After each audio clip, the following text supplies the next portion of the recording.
Il se nomme Damas. C'est un nègre, déblayant un peu le terrain. Il ne sera question à son sujet ni du chemin, ni des lames, ni de l'âme de Damas. Damas est nègre et tient à sa qualité et à son état de nègre. Voilà qui fera dresser l'oreille à un certain nombre de civilisateurs qui trouvent juste qu'en échange de leur liberté, de leur terre, de leurs coutumes et de leur santé, les gens de couleur soient honorés du nom de noirs. Damas refuse le titre et reprend son bien. Ce bien vous sera révélé dans les poèmes qui vont suivre.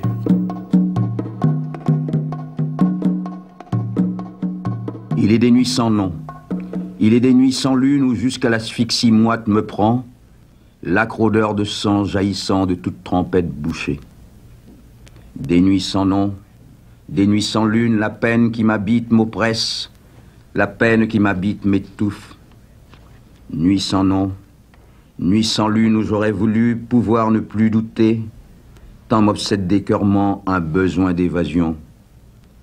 Sans nom, sans lune, sans lune, sans nom, nuit sans lune, sans nom, où le dégoût s'ancre en moi aussi profondément qu'un beau poignard malais.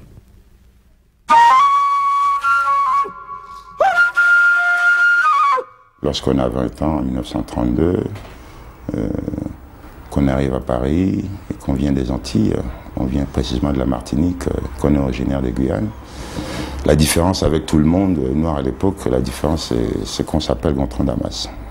Et dans ce cas-là, l'énergie, comme vous dites, se distribue, se fabrique dans un principe de Big Bang, quoi. Il aimait bousculer les conventions et les conformismes. C'était pas son affaire. Ça l'horripilait au-delà de toute expression. C'était un homme qui s'enfermait sur lui-même, qui voulait être lui-même, qui se cherchait.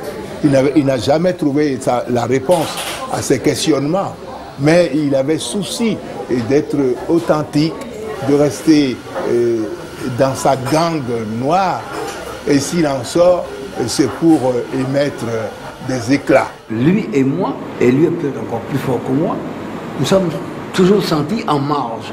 Même au lycée, nous étions un peu bizarres. Nous n'étions pas l'écolier traditionnel. Nous avions des soucis, nous avions des idées qui n'étaient pas entièrement satisfaites par la société martiniquaise, et ça s'est encore accentué en France. Nous ne savions même pas de quoi il s'agissait, mais il y avait un malaise. Et finalement, quand nous sommes devenus un peu plus mûrs, j'ai compris de quoi il s'agissait. C'est simplement, nous sentions bien que cette société française, cette civilisation elle-même, n'était pas la nôtre. C'était ça l'idée. Je suis né, disais-tu, tout au bout du monde, là-bas, entre la montagne des tigres et le fort Sépérou qui regarde la mer dîner de soleil, de palétuviers et d'algues, à l'heure où la nuit tombe, sans crier gare au crépuscule. Du vieux dégradé Cannes, témoin de ce qui fut le temps des négriers, des chutes de Rogota, dont l'eau est belle et bonne à boire, de Buzaré, dont l'ombre rafraîchit, et les rochers depuis toujours supportent plus d'une amour ardente et chaude. De l'anse des amandiers, que nargue l'enfant perdu dans sa détresse de phare, du dégras nouveau de la pointe qui mène à Kourou, où l'Indien eut un soupçon de revanche. De la crique encombrée de pirogues, de la place des palmistes, à ton cœur pourtant si proche, ne parvenait guère le souffle même de l'Orénoque. Le 28 mars 1912, en Guyane, naissance à Cayenne de Léon Gontran Damas. À la mort de sa mère, un an plus tard, il sera confié à sa tante, Gabrielle Damas, surnommée Mangabi. Elle lui prodiguera une éducation rigoureuse et bourgeoise avant de l'envoyer en Martinique pour suivre ses études.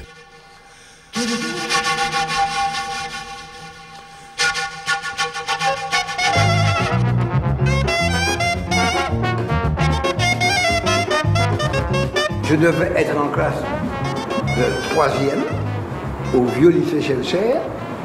Un jour, la porte s'ouvre, entre le proviseur ou le surveillant général, à côté de lui, 2 jeunes gens de couleur. Il dit, messieurs, je vous amène et je vous présente 2 nouveaux condisciples qui nous viennent de la Guyane. Auguste Delanon et Léon Gontran Damas. Nous avons fait ensemble du football. Nous avons fondé une société sportive qui s'appelle Good Hope, la Bonne Espérance. Et nous avons entrepris d'écrire un journal, on n'avait jamais vu ça, au lycée, un journal, un petit journal, où on se moquait un peu des professeurs. Et, enfin bref, un petit journal presque d'étudiants, alors que nous étions encore dans l'enseignement secondaire et on est devenu vraiment très copains. Damas retrouve une situation au quotidien qui ressemble fort à celle qu'il a connue en Guyane, qui lui révolte fort, quoi, à savoir le monde des colonies à la fin du temps de l'esclavage. Et puis un beau jour, notre Damas disparaît aussi brusquement qu'il était apparu, mais j'ai dit, où est Léon? Ben, il était parti, où? En France. Faire quoi? Mais continuer ses études.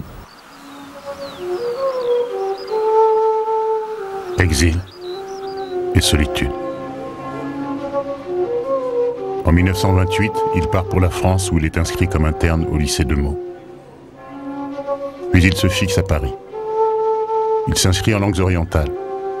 Il étudie le russe pour lire dans le texte l'œuvre d'Alexandre Pouchkine. Le japonais pour mieux connaître le peuple nippon qu'on dit avoir du sang nègre dans les veines. Il suit les cours de droit et fréquente la faculté de lettres par goût pour la littérature. Et donc quelque part, il est dans une solitude, autrement dit, et il cherche des compagnons dans cette solitude. Et il ne les trouve évidemment ni en Afrique, ni en Europe, ni en Amérique, ni dans la Caraïbe. Il le trouve dans la poésie. Il le trouve chez d'autres isolés, d'autres solitaires qui sont dans la même quête, blanc, noir, jaune. Parce que c'est ça aussi qui caractérise Damas. C'est une espèce de quête tous azimuts, au-delà du frère de couleur. C'est pour ça que Damas avait comme frère Robert Desnos. Il était aussi un compagnon de Césaire et aussi un compagnon de Senghor. Mais aussi c'est lui qui introduit dès 1947 les poètes d'Indochine, de l'Indochine de l'époque, du Vietnam d'aujourd'hui, dans son anthologie. Donc quelque part, c'est une espèce de médiateur qui va chercher à sortir de la solitude, non pas en se fondant dans le grand tout, non pas en se fondant dans une aliénation où il se perd, mais en faisant la fraternité des solitaires, la fraternité des poètes.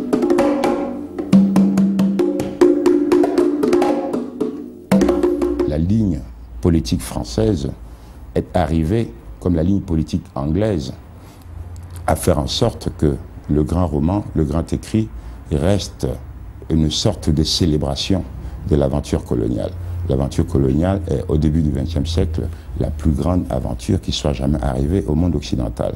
La République impériale est traversée par 2 courants. Le courant intellectuel et artistique, sous le sceau de la grande année 31, est déjà très divisé.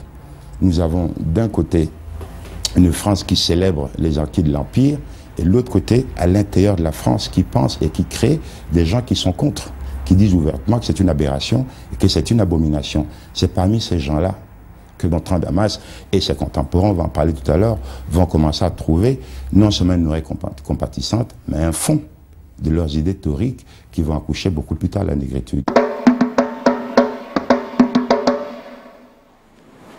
Quand je rencontre Damas en France, c'est pas au lycée Louis Gang que je l'ai rencontré.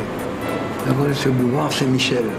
Un monsieur à melon, avec une canne, faisant très nègre américain. Et Léon, comment? C'est toi? Il dit, mais oui, c'est moi. C'était mon Damas. Eh bien, qu'est-ce que pensait Damas?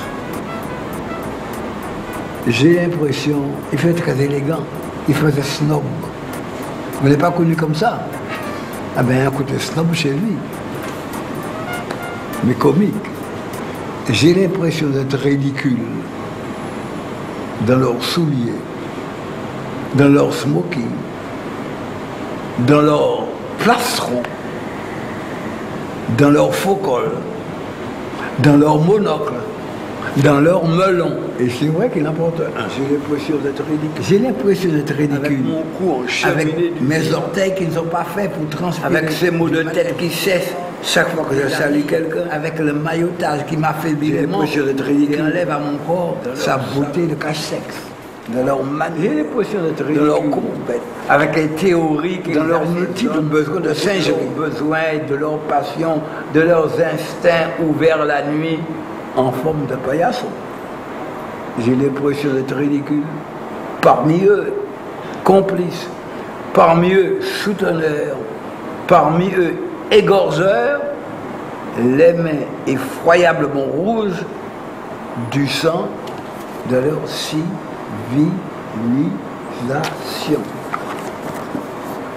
Regardez comment c'est écrit civilisation. Damas, en fin de lycée, à Fort-de-France, originaire de Guyane, s'intéresse déjà à la seule expérience moderne, artistique et intellectuelle qui eut jamais lieu dans le monde colonial post-esclavagiste, qu'est la révolution, la renaissance de Harlem. Donc on peut dire qu'il est à la fois conscient de la situation politique de l'homme noir post-esclavage, mais il est aussi conscient des révolutions dans les formes, des révolutions esthétiques, de nouvelles manières de faire, accouchées par l'homme noir né ou grandi après l'esclavage, entre le temps de la fin de l'esclavage et la Première Guerre mondiale. C'était pour nous un exemple à la connaissance. Non-Song News County a dit, voilà des nègres qui restent des nègres. Ils sont américains. Et ils disent leur fierté d'être nègres. Ça a été le grand exemple.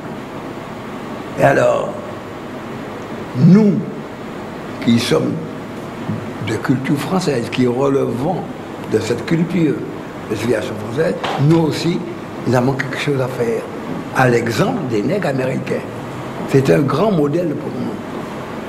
La négritude, à mon avis, elle est née chez les nègres américains, avec des variantes.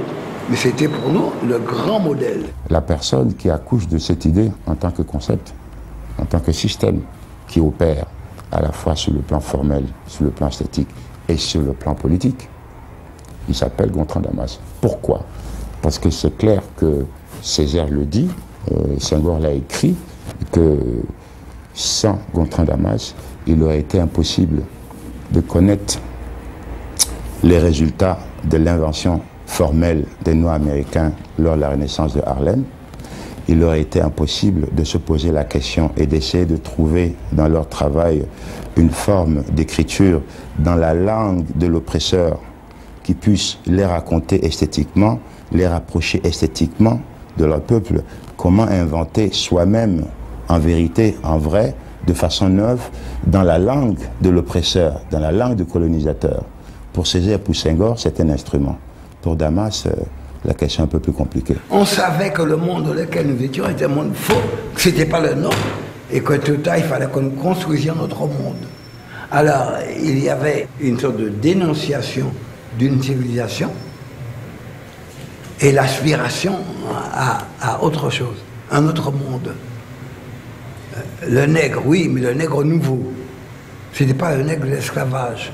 Il y avait un sursaut, un réveil de fierté, d'orgueil. Il y avait cette volonté. Le premier mot de négritude est parti d'un article de Césaire dans lequel, reprenant à son compte l'essentiel du testament de Schœlcher, par lequel celui-ci demandait à tout homme de couleur ayant une seule goutte de sang nègre dans les veines puisse réhabiliter le mot nègre et réhabiliter cette race nègre, d'où est venu en vérité le mot de négritude. Damas considérait à juste titre que le péché originel du colonialisme, c'est la traite. Pas tellement l'esclavage, la traite.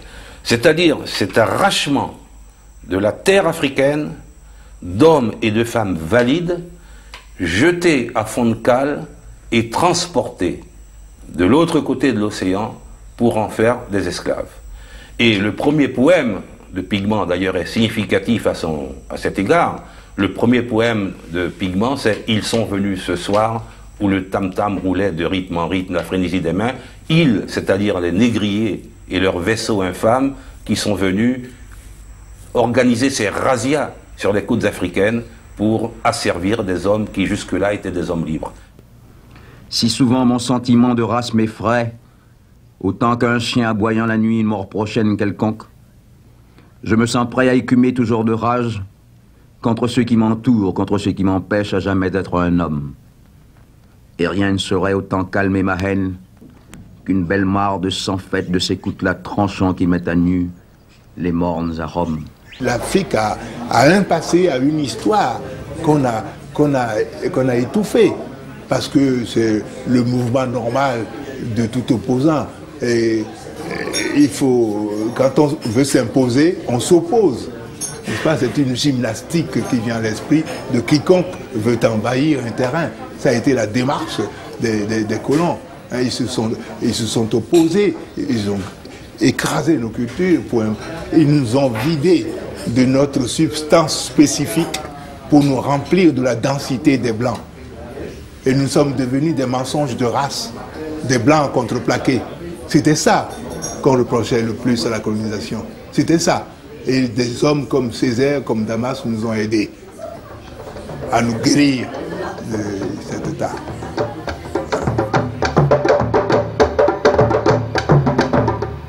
Damas est avant tout, surtout dans sa jeunesse, un homme empêché.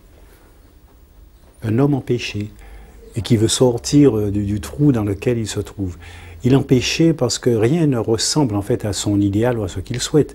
C'est pas seulement le monde occidental et l'aliénation qu'il propose à travers la guerre, la violence, la non-compréhension de l'autre qui caractérise une Europe de ce temps-là, mais c'est aussi le monde guyanais. C'est aussi le monde antillais qu'il a connu aussi, c'est-à-dire un monde où il exècre cette dimension un peu de bourgeoisie, de petite bourgeoisie installée, fière de sa propre aliénation, à la fois méprisante du peuple, du populaire, du créole, de la musique traditionnelle, et à la fois fasciné par un monde étranger qui serait le monde un monde aliénant d'Europe dont il serait pas le copie, ce que Damas appelle une décalcomanie. Et donc quelque part il est dans une solitude, autrement dit, et il cherche des compagnons dans cette solitude. Et il ne les trouve évidemment ni en Afrique, ni en Europe, ni en Amérique, ni dans la Caraïbe. Il le trouve dans la poésie. Gontran Damas se cherche, dès son arrivée à Paris, il cherche deux choses. Il cherche une plateforme, un vaisseau, sur lequel il peut se retrouver sur des positions esthétiques et politiques avec d'autres gens qui ont la même histoire politique que lui. Je veux faire référence ici à tout le monde noir, car contrairement à ce qu'on peut penser de nos jours, le monde noir dans les années 31-32 ici à Paris, jusqu'à l'entrée en guerre, est un monde, mis à part les Américains, tout ce qui se trouve ici, de Caribéens, de Guyanais, d'Africains, qu'ils aient un os dans le nez ou pas, tu vois, qu'ils adorent le vaudou, qu'ils aient chez les chrétiens ou chez les francs-maçons, sont des gens collectivement qui sont pris génériquement pour des colonisés. Nous sentions bien que cette société française, cette civilisation elle-même n'était pas la nôtre. C'était ça l'idée. Donc jusqu'en 1946, ils sont mélangés là-dedans. Gontran Damas va donc chercher deux choses, chercher à créer ou à participer à des revues qui sont profondément intéressées par la situation politique, économique, artistique de l'homme noir. Et deuxièmement, chercher une plateforme dans laquelle il va essayer, il va y arriver à désenclaver, à décoloniser le monde noir. Le monde noir étudiant à Paris se fréquente que par affinité linguistique et régionale. Donc un des grands soucis de Gontran Damas, ça avait l'air de créer ou de collaborer à des revues, qui sont généralement des revues d'étudiants, qui vont arriver petit à petit à trouver une source commune d'expression des problèmes qui touchent le monde noir. Aux environs des années 30, nous nous sommes rencontrés, Césaire, Senghor et d'autres étudiants africains et antillais pour reprendre ou développer le manifeste de légitime défense. Avant même de nous projeter sur le terrain littéraire, nous avons voulu d'abord nous regrouper au sein d'une seule association d'étudiants de couleur à Paris. Et c'est ainsi que nous avons créé l'étudiant noir. Damas, Césaire, Senghor, tout cela arrive après, en pleine, je dis en pleine explosion, en plein âge d'or de la révolution cubiste. Soyons sérieux. Je l'avais dire que Picasso, Braque, etc.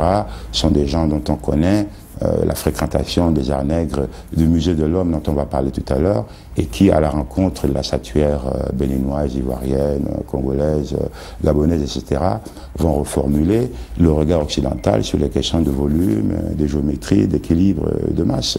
Nous avons donc là un territoire intellectuel qui est très très très avancé, qui est suffisamment décolonisé pour permettre à Gontran Damas et à ses amis, j'allais dire, de mettre en musique ce qui va s'appeler la négritude. Parce que Damas a déjà une prise de conscience relativement importante de la notion ou de la conjugaison art nègre et les sciences sociales. C'est ainsi qu'en 1932, grâce à une bourse de la colonie de la Martinique, il pourra s'inscrire en ethnologie. Et cet étudiant, donc Damas, a déjà lu les ouvrages de Frobenius, les ouvrages en particulier de Malinowski, ou encore tout particulièrement ceux de l'historien américain Zinewski. Ces ouvrages amènent Damas à prendre conscience de l'entité, de l'identité nègre. Et déjà, il parle du nègre révolté, du nègre rebelle. Et pourquoi? Parce que Damas veut réfuter les théories de Gobineau, les théories de Levi-Bruhl ou encore de Sprengel, qui, eux, s'attachent à dire que les Noirs n'ont pas de civilisation, n'ont pas d'histoire. Donc l'étudiant en ethnologie est à la recherche, est à la quête de son identité.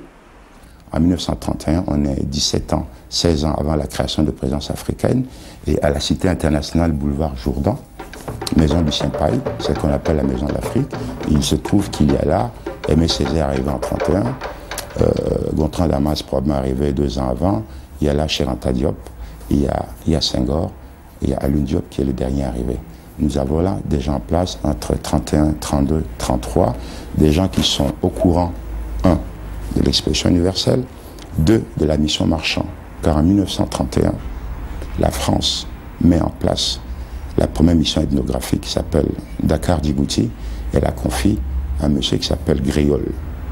Du point de vue purement intellectuel, toute la génération de la négritude a été influencée par les ethnologues européens. Césaire cite souvent Jan-Heinz Hahn, qui est un grand ethnologue allemand. Senghor, lui, s'intéressait à Marcel Mauss, à tous ces anthropologues. Donc, la redécouverte des valeurs africaines chez les intellectuels de la négritude est quand même passée par une lecture des anthropologues et des ethnologues occidentaux. La différence avec Damas, c'est que ça n'a pas été un processus uniquement intellectuel, comme chez Senghor et Césaire. Lui, il a fait vraiment une enquête sur le terrain. Il est allé sur le terrain et il a pu voir vraiment ce qu'il lisait dans des livres, en fait, d'ethnologues occidentaux. Alors que ni Césaire ni Senghor, de par leurs préoccupations politiques et tout ça, n'ont eu le loisir de coller à ce terrain ethnographique comme l'a fait Damas. Alors, Damas est étudiant à l'Institut d'ethnologie. Il a pour professeur le célèbre professeur Marcel Mauss, qui lui commandite une étude sur les peuples des rivières du Maroni, qu'on appelait à l'époque les peuples nègres marrons, donc aujourd'hui qu'on appelle les Aloukou. L'étude de Damas est à la fois une étude ethnologique, journalistique, et en fait elle est financée en partie par Lucien Vogel, qui essaye d'avoir un maximum de documents sur l'enquête que Damas va lui fournir, et une partie par la maison du Trocadéro. Il fera escale en Martinique pour avoir une bourse de la Martinique, mais il n'aura pas satisfaction. Il va très peu séjourner sur le Maroni. Et il passera la plupart de son temps à Cayenne, où là il va rencontrer un groupe d'intellectuels guyanais qui s'était organisé en un mouvement politique qu'on appelait la Jeune Garde. C'est-à-dire qu'il va fréquenter Zénobie, Zabulon, Romain, Gabriel Blanche. Et avec eux, il va découvrir en fait les avatars du système colonial en Guyane. Absence d'infrastructures routières, faiblesse de l'exportation, laxisme de l'administration. Il va mettre en dérision également le rôle du gouverneur qui est à la fois gouverneur de la colonie, gouverneur du territoire de l'Inini, bref. Et c'est l'ensemble de ce reportage qu'il va donc réaliser à travers un ouvrage, Retour de Guyane. Une attaque en règle contre le gouvernement français de l'époque. Lors de sa parution, Retour de Guyane fut brûlé en place publique. On pourrait résumer ce livre, il dit à l'administration française, ou vous développez la Guyane, ou vous l'évacuez.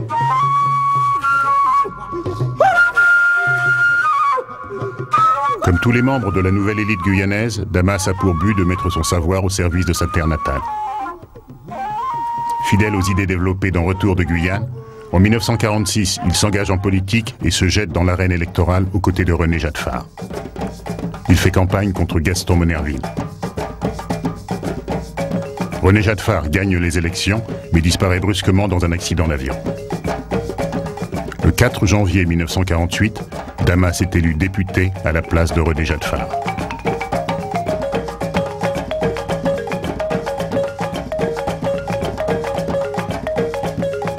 Il ne sera pas réélu.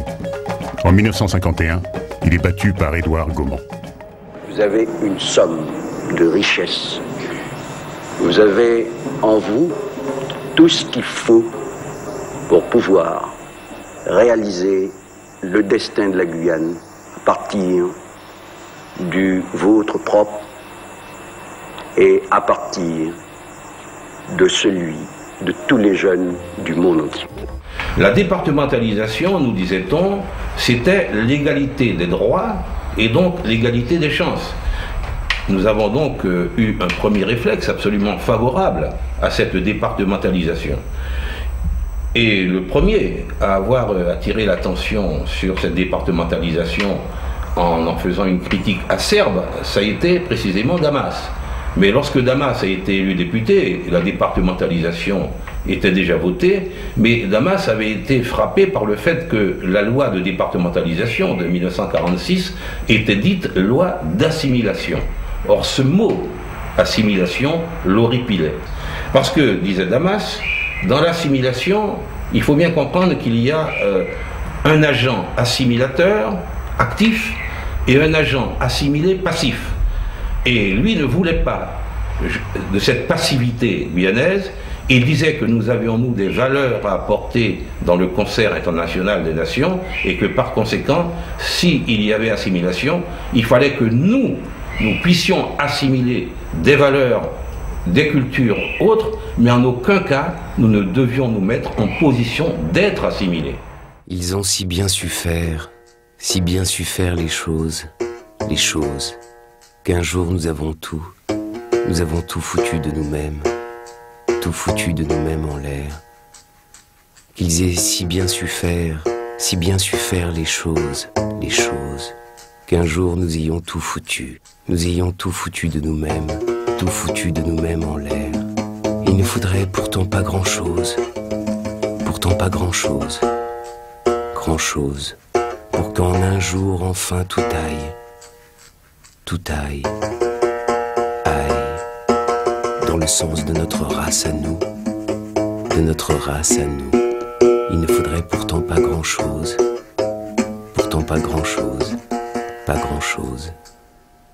pas grand-chose.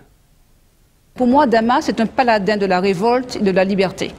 Et c'est celui qui vit dans sa vie quotidienne, des témoignages que nous avons tout au moins pour le dire, qui vit comme un poète. D'autres font de la poésie, mais Damas est poète. Il est dans sa vie privée, dans sa vie personnelle, il est poète. Il faut savoir que Damas, la solitude de Damas, elle Elle est existentielle, elle a débuté dès la naissance. Damas avait une sœur jumelle. Sa sœur jumelle est morte peu de temps après. Donc, il a perdu son double. Il a ressenti une certaine solitude. Peu de temps après, sa grand-mère meurt. Deuxième drame pour cet enfant. Très peu de temps après, il perd sa mère. Il perd 3 femmes. Qui pourrait dire, si ce n'est toi, dire. J'ai célébré l'absence de toi, mon double. C'est pas rien. Tout le regret mis dans le choix des mots. Qui pourrait dire, si ce n'est toi, dire. Accompagnant des roses rouges pour tuer la solitude. Pour tuer la solitude. Lasse de voir l'aube se refuser à blanchir le jour nouveau. Donc, ce choc, si je puis dire, ce choc dès l'origine, je crois, est génératrice de solitude, est responsable de cette espèce de sentiment de solitude, d'angoisse existentielle. D'avoir été trop tôt sevré du lait pur, de la seule vraie tendresse, j'aurais donné une pleine vie d'homme pour te sentir près de moi seul. Et l'autre grande quête qu'il va avoir pour sortir de cette solitude, de cet empêchement, c'est évidemment ce qui symbolise l'élan vers l'autre, ce qui symbolise l'élan vers le proche qui reste différent, c'est-à-dire l'amour. C'est-à-dire l'amour de cet autre proche, différent, dans lequel on ne peut pas se fondre entièrement comme homme, et qui est la femme.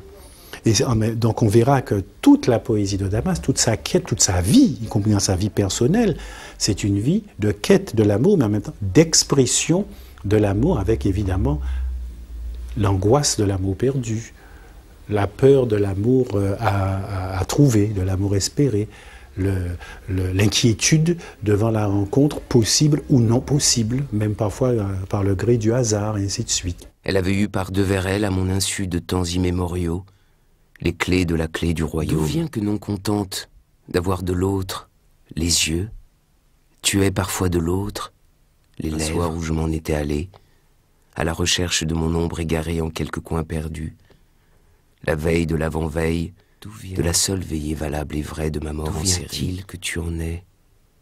Et les yeux, et les lèvres, et la couleur, et la chair de sa potille, dont la saveur en exil. Je l'ai vu un matin s'en aller, m'obsède tant, clé en main. Je l'ai vu s'en aller, sans la clé. Damas ayant inscrit la nécessité d'utiliser le français, mais à des fins, j'allais dire, aujourd'hui on dirait, de pulvérisation, c'est-à-dire que le français est très lié au créole, comme vous le savez. Je parle des créoles, des Caraïbes françaises, bien évidemment. Et donc Damas instruit de l'expérience de Langston Hughes, de Cantacuzène, etc., pense plutôt, lui, à créer une langue, à travers le créole et le français, qui deviennent, comme on disait au début de notre conversation, une sorte de rythme cardiaque, quoi, de la respiration, du rythme et de la structure narrative de la musique de ces mots-là. Donc, à défaut d'inventer une langue autre que le français, reprendre le français en lui insufflant les couleurs, la musique, les chants, le rythme, le temps du récit qui sont les siens. Faire de la langue française ou du créole ce que les Noirs américains de la révolution harlemite ont fait de l'anglais. L'année où je suis moi en première, nos humanités, comme nous disions alors, se limitaient dans le temps, à l'époque du romantisme, peut-être du symbolisme, et pour la poésie, et dans le roman au naturalisme de Zola. Ça n'allait pas plus loin. Et là, je découvre des poètes contemporains, des gens qui ont écrit pendant notre siècle, qui était le 8e à l'époque, et parmi ces gens qui écrivent, et dans une forme absolument nouvelle, il y a ces poètes guyanais, et singulièrement, il y a Léon Damas.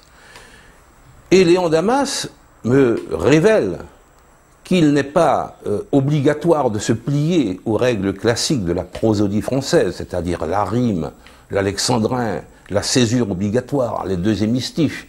Non, il écrit en vers libre et il substitue, je dirais, à l'esclavage de la rime, la richesse de l'assonance et surtout la puissance du rythme.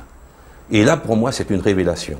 Donc c'est un être extrêmement complexe, extrêmement riche et toujours, je dois dire, pathétique. Tout est pathétique chez Damas. Tout. Le thème, le ton, la voix, la diction, le bégaiement de Damas, sa difficulté à vivre, le mal-vivre antillais, tout est là chez Damas. Et cette phrase elle-même, ce rythme désossé, et concassé, syncopé, répété, et brusquement un grand cri qui est le grand cri nègre. Mort au cancre, au pou, mort au chancre, au fou, et sus aux dévoyés ont encore hurlé, ceux qui nombreux disent tous m'avoir à l'œil, me regarder vivre, et ceux, parlons-en, qui vagissent de rage et de honte de naître aux Antilles, de naître en Guyane, de naître partout ailleurs qu'en bordure de la Seine ou du Rhône ou de la Tamise, du Danube ou du Rhin ou de la Volga. Ceux qui naissent, ceux qui grandissent dans l'erreur, ceux qui posent sur l'erreur, ceux qui meurent comme ils sont nés, fils de singe, fils de chien. Il se dit profondément attaché à sa terre guyanaise, il l'évoque dans ses poèmes, il parle des 3 fleuves qui coulent dans ses veines, le fleuve occidental, le fleuve blanc, le fleuve amérindien, le fleuve noir, c'est-à-dire que Damas assume pleinement sa qualité de métis, d'homme métissé, et il rend compte de cette façon de la réalité culturelle guyanaise, qui est une réalité marquée par un métissage à la fois biologique et culturel. Et donc, moi, personnellement, je ne vois pas les raisons d'opposer Damas, le père de la négritude, à Damas, le chantre de la guyanité. Au contraire, je dirais que le premier écrivain guyanais à établir ce lien, ce cordon ombilical qui, pour les auteurs de la créolité, est fondamental, entre la tradition orale, l'oraliture, comme ils disent, et la tradition écrite, et l'écriture, c'est Damas. Et n'oublions pas que Damas est l'auteur d'un recueil de contes guyanais qui s'appelle Veillée Noire, où il exalte le personnage de la conteuse, la fameuse Mantétèche, et il transcrit en langue française et dans une excellente langue des contes créoles. Et cela, c'est véritablement le pont qu'il jette entre la tradition et la modernité. Ces poèmes étaient courts, comme vous le savez, ramassés, pleins d'humour, Et on sentait qu'il en voulait à la race blanche, qu'il voulait piquer avant tout la race. On ne voulait pas lui tordre le cou, mais piquer la race blanche dans son vif. Le colonisateur français nous regardait avec un œil sympathique parce que c'est dans sa propre langue que nous avons trouvé la magie de nous libérer. Dans sa propre langue. On ne s'est pas servi d'autres langues pour obtenir notre indépendance. Donc nous restions, si vous voulez, un peu dans le giron de la France. Et ça plaisait beaucoup aux Français. De toute façon, à cette époque-là déjà, nos poètes, Césaire, Damas, avaient fait des enfants à la langue française. Des enfants qui sentaient le fauve et le piment de Cayenne. Je dirais que la poésie de Césaire est un cri travaillé, alors que la poésie de Damas est un cri brut. Je ne dis pas que c'est pas travaillé, il y a un style chez Damas, mais la violence du cri est plus primal. C'est un cri primal qu'il y a chez Damas, comme l'enfant qui sort du ventre de sa mère et qui pousse le premier cri de sa naissance. À ce moment-là seul, comprendrez-vous donc tous que leur supériorité s'étalera d'un bout à l'autre de leur boulevard, et qu'alors, vous les verrez vraiment tout se permettre, ne plus se contenter de rire avec l'index inquiet, de voir passer un nègre, mais froidement matraquer, mais froidement descendre, mais froidement étendre, mais froidement matraquer, descendre, étendre et couper leur sexe aux nègres pour en faire des bougies pour leurs églises. Ça n'est pas un mouvement littéraire dans lequel de jeunes Antillais sont venus se plonger comme ils auraient pu être parnassiens, symbolistes ou romantiques. Mais c'est au contraire, quelque part, une rencontre et que Damas avait des amis, en quelque sorte. De même, on ne peut pas dire que Damas était un poète noir américain de la génération de Harlem, sous prétexte qu'il était grand ami et introducteur même de Langston Hughes et de Canticulaine. Il était ami de Robert Desnos parce qu'il y avait une fraternité en eux, justement, au-delà de la poésie, au-delà des courants. Et Desnos lui-même était un solitaire marginal, qui est mort malheureusement trop tôt à la sortie du camp de concentration, mais qui était le symbole même de la solitude au milieu du courant et du mouvement surréaliste que le maître breton essayait comme ça de fédérer comme un maître d'école. Et Damas, c'était un peu la même chose. C'est pour ça que tous ces poètes de cette génération, aussi bien Jacques Roumain que Guienne, que Césaire ou que Damas, ne sont pas des hommes de courant, ne sont pas des hommes de mouvement collectif, sinon de solidarité et de fraternité avec notamment ceux qui souffrent, ceux qui se battent, ceux qui résistent, ceux qui luttent. Damas, c'était quelqu'un qui était beaucoup pas là, c'était généreux parce que c'était quelqu'un qui était à la recherche de créateurs, de nouveaux poètes, de nouveaux écrivains. Il s'intéressait beaucoup à la jeunesse. Donc, c'était une espèce c'est un chercheur, tous les sens du terme. Damas, on pourrait dire que c'est lui qui a été le premier qui a fait, oui, le livre dans lequel se sont retrouvés ces Vietnamiens indo-chinois, ces Africains, ces Antillais, dans cette anthologie de poètes d'expression française. Et il a continué, puisqu'à Présence africaine, au moment où justement je le rencontrais, il était là parce qu'il travaillait sur ce qu'on a appelé la nouvelle somme de poésie du monde noir, où il allait en voyage, cette fois-ci, en allant aussi dans les pays anglophones, lusophones, dans l'Angola, au Nigeria, etc., chercher des poèmes, chercher des poètes à présenter. C'est extraordinaire. Nous nous retrouvions tous les samedis chez Desnos, et c'était l'un des moments les plus vivants chaque semaine. Et il y avait des idées qui s'échangeaient, et Desnos, évidemment, je dois lui rendre cet hommage, a beaucoup influencé ma carrière. Et effectivement, il n'y a pas que Desnos. Vous avez vu également, j'étais en contact très étroit avec Aragon, avec Breton par la suite, et d'autres poètes. Ce n'est pas pour rien que Desnos va me préfacer, que Breton va préfacer Césaire, que Sartre va préfacer Senghor, Mauriac, Rabé Menanjar et plusieurs autres. Il invitait beaucoup chez lui. J'ai vu Césaire, j'ai vu Langston Hughes. Il lisait des poèmes, il se disait des poèmes entre eux. Il y avait une espèce de chaleur, d'une amitié, une reconnaissance, une estime mutuelle extraordinaire. C'était à peu près à l'époque où Madame Nardal tenait salon. C'était les nègres américains qui y venaient. Mais Damas a connu cette époque-là. Il était aussi bien avec Langston Hughes et ses amis-là et les jazzmen, beaucoup plus que quelqu'un comme Césaire, par exemple, autant qu'avec les copains africains et autant qu'avec des poètes comme Desnos, dont il était sans doute plus proche, tant dans sa poétique que dans son existence de vie nocturne et tout cela.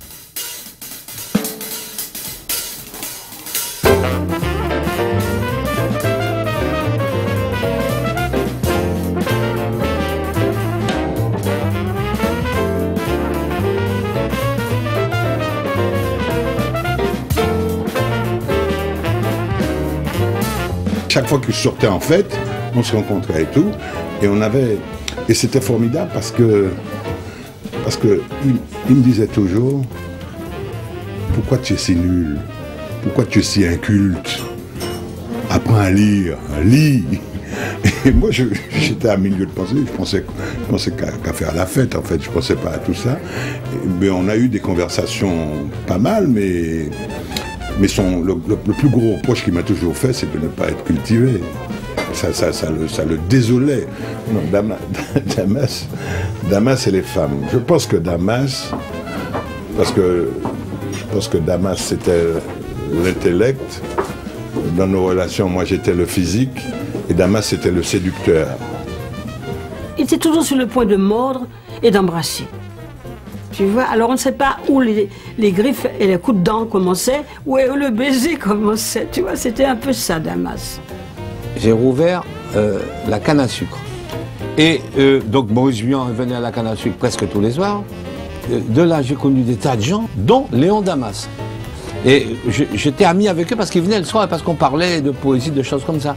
Et Léon était là, je ne savais même pas qui il était, et on rigolait bien. C'était un gars, alors comme homme dans la vie, très très dynamique, blagueur, souriant, et puis donc il avait cette profondeur à un certain moment. Quand on m'a dit qu'il était professeur à Howard, machin et tout, mais c'est pas possible. Mais comment, je lui ai dit, mais regardez, on ne croit pas l'anglais, vous? Il me dit, mais si. J'ai dit, mais non, pas parler l'anglais. Il me dit, mais si je parle anglais. Je lui ai dit, mais c'est pas possible. Il connaissait tous les bistrots du quartier latin, Damas.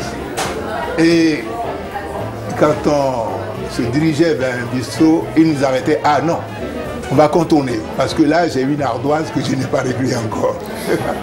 Il ne roulait pas sur l'or, mais il était généreux. Il ne voulait jamais, par exemple, qu'on lui paye sa tournée. Quand on parlait de tournée, il devenait pas rouge, mais enfin, ça l'énervait. Ah oui, il dit, ce sont des manières de blanc. La tournée, c'est... Non, je te paye à boire, si tu veux, je recommence, mais ne parle pas de... C'est mon tour, ça, il n'aimait pas la tournée. Il est évident que, moi je peux dire qu'il avait au moins deux facettes. La facette de l'intellectuel et la facette du type qui, de temps en temps, avait envie de décompresser et faisait la fête et se permettait de côtoyer un peu n'importe qui. Comme moi, par exemple, parce qu'avec moi, on avait des discussions, il n'y avait pas de rapport de force. On parlait de n'importe quoi, on parlait de filles, on parlait d'alcool, on parlait de tout. De temps en temps, il y avait... Mais c'était toujours de qualité quand même. Hein. Et donc Damas, il faisait attention à nous, il ne voulait pas non plus qu'on fasse n'importe quoi. C'était un peu... Damas, il voulait être fier de nous. Il voulait être fier de nous. C'était son... À mon avis, c'était sa grande... Il luttait pour ça. Cette conférence générale qui est parvenue à nous redonner confiance en nous-mêmes, permettre aux États africains et aux États du tiers-monde d'une manière générale d'accéder à cette civilisation de l'universel à laquelle... Voilà, sur l'UNESCO en 60, c'était aussi la naissance de l'Afrique. Donc Damas y allait, il était de tous les débats. Ah oui, il était de tous les débats. C'était un homme vraiment intéressant. Et il y avait les cadres africains, les intellectuels africains étaient tous embauchés à l'UNESCO. Et donc c'était devenu un foyer culturel négro-africain. C'était notre lieu de rendez-vous. On refaisait le monde ou alors on faisait des projets. On élaborait des projets pour l'Afrique. C'était vraiment notre foyer culturel. Damas est parti aux États-Unis parce qu'à un moment de sa vie, c'est le seul pays qui lui a offert une situation qui lui permette de subvenir à ses propres besoins. Damas, après son échec aux élections législatives, s'est retrouvé dans la position d'un homme qui doit repartir à zéro. Il avait pris quelques années de plus. Certains contacts qu'il avait auparavant avaient été rompus. Donc on peut dire que Damas a un peu fait la pige pendant quelques années.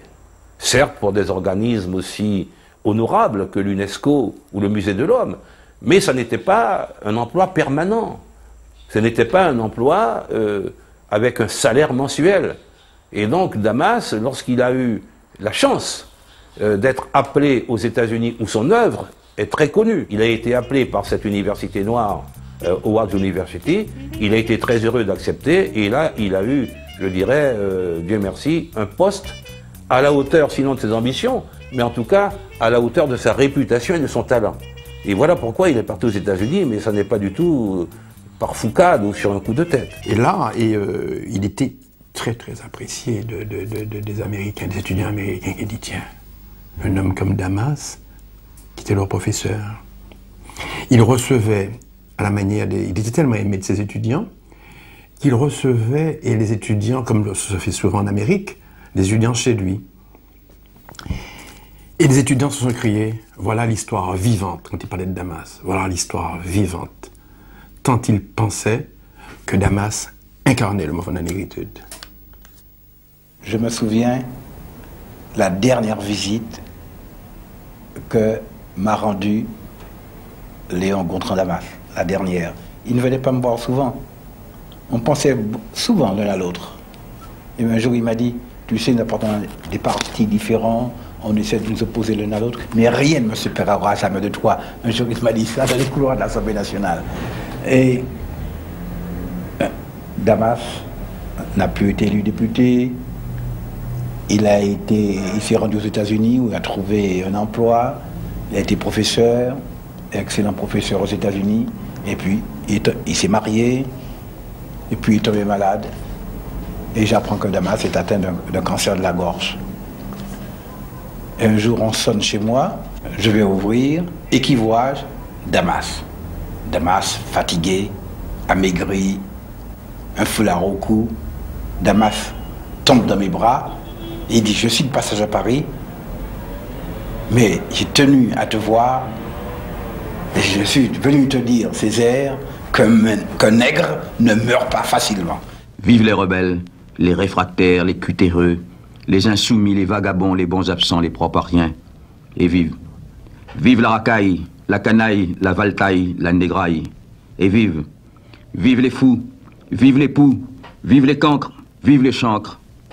Et vive ceux qui hier opposèrent d'instinct un nom définitif à la masturbation de la maison plus que triste et basse, où la vie se déroulait mollement en bordure de la rue étroite et silencieuse que le bruit de la ville traversait à peine. Et black les belles à boire, pour ne pas changer, black les belles à boire, à quoi bon changer? Beke volen, yo si se nego, kala da da de, beina babelo.